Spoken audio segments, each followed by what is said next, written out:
Hi, hello, namaste. Good morning, everyone. This is the last topic of second chapter in electromagnetic waves and transmission lines. The topic name is resistance and capacitance.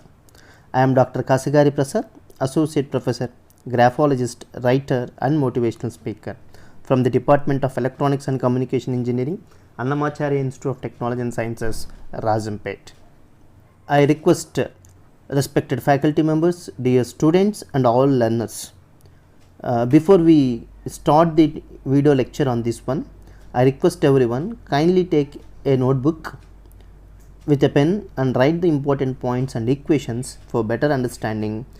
See, what you write will freeze in your minds, therefore kindly write the concepts for better understanding about the subject. So in our previous concepts we have discussed about resistance. So the resistance of a uniform cross section and non-uniform cross section conductors we have defined and discussed in the previous topics.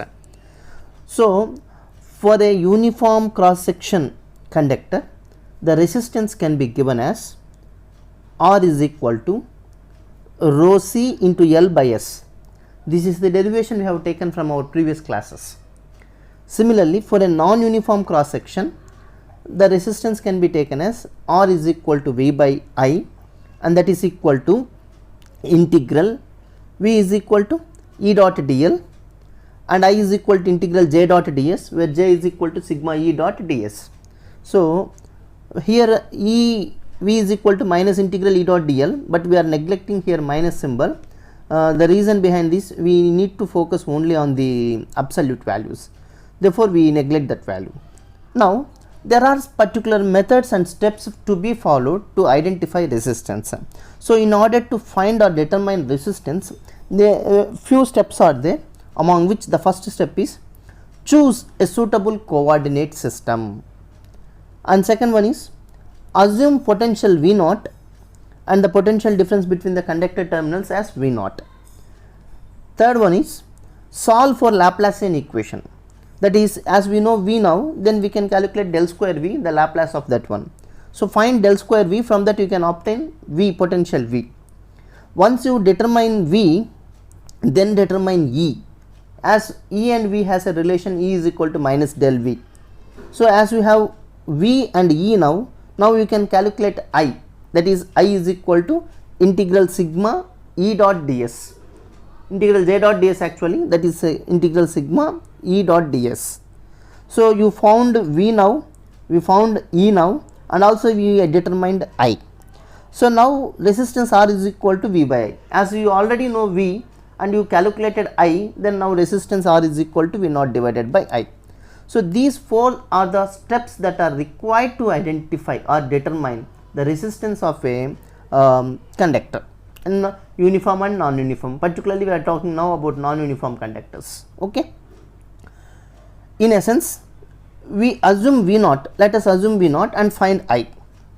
So you assumed V naught, then found I, then automatically we can calculate resistance R is equal to V naught by I.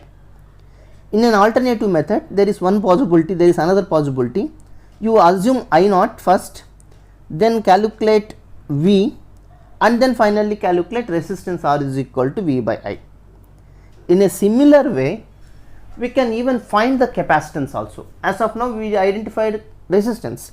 In a similar fashion, you can also find the capacitance in a easy method. Then how can you find? So generally speaking, to have a capacitor, we must have two conductors or conductors carrying equal but opposite charges. This implies that all the flux lines leaving one conductor must necessarily terminate at the surface of other conductor.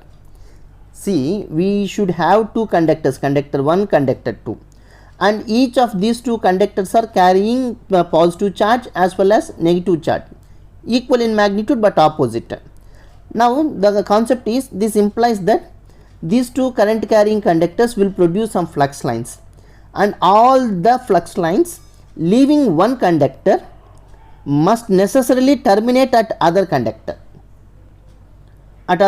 surface. Okay, the conductors are sometimes referred to as the plates of the capacitor. As we treat this one are capacitor, these two conductors are capacitor, each conductor is treated as one plates, capacitor plates.